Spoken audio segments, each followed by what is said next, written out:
अस्सलाम वालेकुम। आज हम इस वीडियो में चैप्टर 11 मिस्टर चिप्स का डिस्कस करेंगे। इस चैप्टर में हमें पता चलता है कि जो लड़ाई हुई थी मिस्टर राल्स्टन और चिप्स के दरमियान, आखिर उसकी क्या वजूहात थी। आखिर मिस्टर राल्स्टन क्यों मिस्टर चिप्स के साथ लड़े थे, इसकी वजह क्या थी।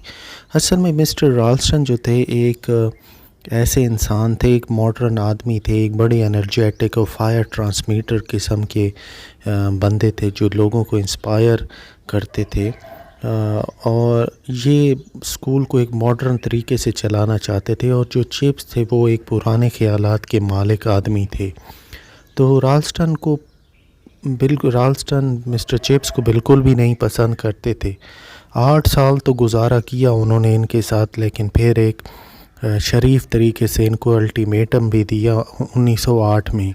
हुआ कुछ यूँ कि मिस्टर राल्स्टन ने मिस्टर चिप्स को अपने कमरे में बुलाया और उनको कहा कि मिस्टर चिपिंग, क्या आपने कभी रिटायरमेंट के बारे में सोचा है।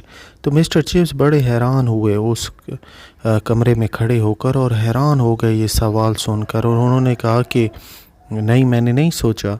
तो मिस्टर राल्स्टन कहते हैं कि मैं आपको यही मशवरा देता हूँ कि आप ज़रा सोचें, और अगर आप चाहते हैं तो हम गवर्नर्स के साथ आपके लिए बातचीत कर सकते हैं, और गवर्नर्स तैयार भी हो जाएंगे आपको एक अच्छी पेंशन देने पर। तो इस बात पर मिस्टर चिप्स बहुत ज़्यादा भड़क उठे और उन्होंने कहा कि मैं जब रिटायर होना ही नहीं चाहता तो मैं क्यों सोचूं इसके बारे में। तो इधर मिस्टर राल्स्टन कहते हैं कि अच्छा, अगर आप मुझे सीधे सीधे अल्फाज इस्तेमाल करने पे मजबूर करते हैं तो फिर सुनिए। तो मिस्टर राल्स्टन फिर ठंडे पड़ते गए और सख्त होते गए। चिप्स जो था वो जज्बात में आ गया, और आखिरकार राल्स्टन ने कहा कि अगर आप मुझे मजबूर करते हैं सीधे सीधे अल्फाज इस्तेमाल करने पर तो सुने, कुछ पिछले वक्त से आप यहाँ पर सही तरीके से काम नहीं कर रहे, और आपका पढ़ाने का तरीका भी काफ़ी सुस्त है और पुराने ज़माने का है, और आपकी जो आदत हैं वो भी काफ़ी गैर मोहतात हैं, और आप मेरी हदायत को भी नहीं मानते। और अगर ये कोई नौजवान होता तो इसको मैं खुल्लम खुल्ला नाफरमानी समझता। ये आप मुझ पर आप ये समझें कि ये मेरा एहसान ही समझें कि मैंने अभी तक आपको बर्दाश्त किया हुआ है इस स्कूल के अंदर। अब इतने सारे इल्ज़ामात लग गए मिस्टर चिप्स के ऊपर, तो मिस्टर चिप्स हैरान हो गया, शशदर हो गया कि अचानक से प्रिंसिपल ने इतने ज़्यादा इल्ज़ामात उस पर लगा दिए। तो आहिस्ता आहिस्ता उन्होंने अपने आप को संभाला और उन्होंने कहा, मैं सुस्त बंदा हूँ क्या, मैंने कब आपकी नाफरमानी की है। तो राल्स्टन कहता है, मैं नाफरमानी की बात नहीं कर रहा, मैंने कहा अगर कोई नौजवान ऐसा करता तो मैं इसको नाफरमानी कहता। जहाँ तक आपकी बात है तो आप बहुत ज़्यादा सुस्त हैं, मतलब लेज़ी हैं मेरी, और आपकी प्रोनंसिएशन भी बहुत ज़्यादा पुरानी है। तो यहाँ मिस्टर चिप्स को कुछ ऐसा मिला जिसको वो हैंडल कर सकते थे। तो मिस्टर चिप्स ने कहा कि ये जो प्रोनंसिएशन है ये तो मैं पिछले 30 सालों से पढ़ा रहा हूँ, और आप जो नई प्रोनंसिएशन कहते हैं वो तो बिल्कुल नॉनसेंस है। जिस तरह मैं स्टूडेंट्स को कहूँ कि स्टूडेंट्स, आज से आपने क्लास में सीज़रो नहीं कहना, कीकरो कहना है, और एक वर्ड है वीसीइज़म। आप चाहते हैं कि मैं बच्चों को बताऊं कि आप इनको वीकेसिम पढ़ाएं। तो वो थोड़ा सा हंसा भी और ये भी भूल गया कि मैं राल्स्टन के स्टडी रूम में खड़ा हूं, ना कि अपने दोस्ताना कमरे में। तो यहीं पर मिस्टर राल्स्टन कहते हैं कि आप देखिए, आपके नज़रियात और हैं, मेरे नज़रियात और हैं, क्योंकि आप अपने नज़रियात को छोड़ना नहीं चाहते, इसीलिए कोई और रास्ता निकल नहीं सकता। तो मैं यही आपको मशवरा देता हूँ कि फिर आप रिटायर हो जाएं। तो यहाँ पर चिप्स फिर कहता है कि ये जो प्रोनाउंसिएशन है ये तो आपसे जो पहले प्रिंसिपल गुज़र गए मिस्टर मेल्ड्रम, उन्होंने मुझे कही थी, उन्होंने तो मुझे कहा था आपने सीज़रो पढ़ानी है 4th क्लास में, उन्होंने तो कीकरो का वर्ड नहीं कहा था। तो यहाँ पर मिस्टर राल्स्टन कहते हैं कि मिस्टर चिपिंग, आप बहुत ज़्यादा माजी में रहते हैं और वक्त तब्दील हो गया है, शायद आपको एहसास हो या ना हो। जो मॉडर्न पेरेंट्स हैं वो ज़्यादा डिमांड कर रहे हैं, जितनी वो फ़ीस देते हैं ना वो ज़्यादा डिमांड कर रहे हैं बनिस्बत उन ज़बानों की जिनको अब कोई भी नहीं पढ़ता।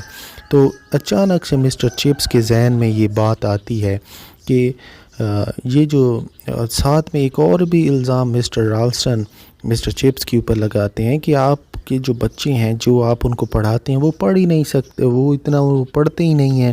مجھے پتہ چلا ہے کہ پچھلے سال کسی بچے نے لوور سرٹیفکیٹ بھی نہیں لیا۔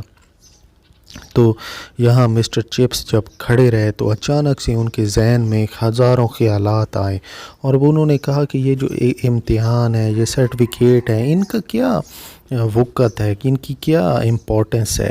رالسٹن جو تھا وہ بروک فیلڈ کو ایک فیکٹری کی طرح چلا رہا تھا، وہ فیکٹری جہاں سے خود پسند بچے نکلتے تھے، اور رالسٹن جو تھا وہ بچوں کو صرف ایک ہی ہدایات کرتا تھا کہ کس طرح سے آپ نے اپنا ایک بڑا بینک اکاؤنٹ بنانا ہے۔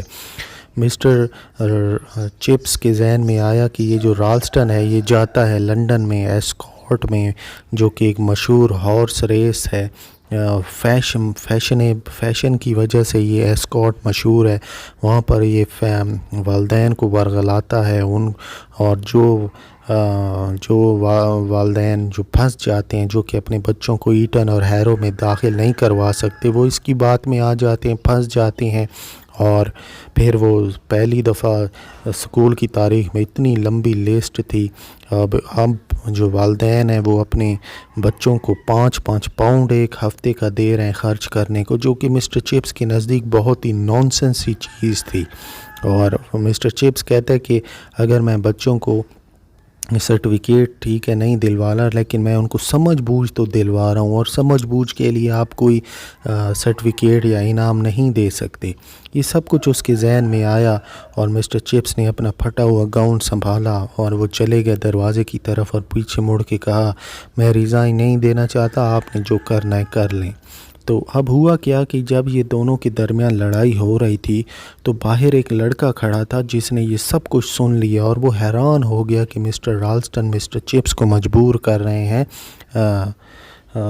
ریزائن دینے پر۔ اب سارے مسٹر چپس کی سائیڈ پر آ گئے، اور اس بچے نے سب کو بتا دیا کسی طرح مسٹر رالسٹن مجبور کر رہے ہیں مسٹر چپس کو ریزائن دینے پر، جو پوری خبر پھیل گئی آگ کی طرح پورے گاؤں میں، اور ہر کوئی مسٹر چپس کے حق میں آ گیا، اور کچھ تو اس حد تک بھی چلے گئے کہ ہم بھائی بہت زیادہ دنگا فساد کریں گے اگر یہ کامیاب ہو گئے رالسٹن چپس کو نکالنے میں، ایون کہ استاد بھی چپس کے حق میں آ گئے۔ اور پھر ایک دن جان ریورز آیا، جان ریورز مالک تھا اسکول کا، اور وہ آیا اور اس نے رالسٹن کو اگنور کیا اور سیدھا چلا گیا مسٹر چپس کے پاس۔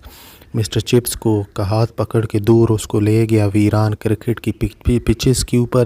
اب یہ بات بھی آپ نے یاد رکھنی ہے کہ یہ جو جان ریورز ہے یہ اصل میں مسٹر چپس کا اپنا ہی اسٹوڈنٹ ہے، اور کہتا ہے کہ سنا ہے تمہاری کوئی لڑائی ہوئی ہے چپس کے مسٹر رالسٹن کے ساتھ، دیکھو ہم تمہارے ساتھ ہیں، اور ہم یہ چاہتے ہیں کہ آپ تب تک پڑھائیں جب تک آپ 100 سال کے نہیں ہو جاتے، یہ سکول آپ کے بغیر کچھ بھی نہیں ہے۔ اور جہاں تک رالسٹن کی بات ہے، ہماری طرف سے انہیں اگر نیکسٹ ٹائم اس نے ایسا کیا نا تمہارے ساتھ لڑائی، ہماری طرف سے کہو کہ تم جہنم میں جاؤ، ہم آپ کو نہیں جانے دیں گے، آپ یہاں پر رکیں، اسکول آپ کے بغیر کچھ بھی نہیں ہے۔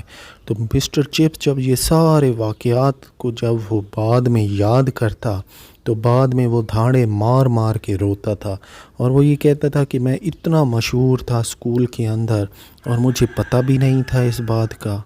مطلب کہ اس سے اندازہ ہوتا ہے کہ Mr Chips Brookfield school کے اندر کتنے زیادہ مشہور تھے۔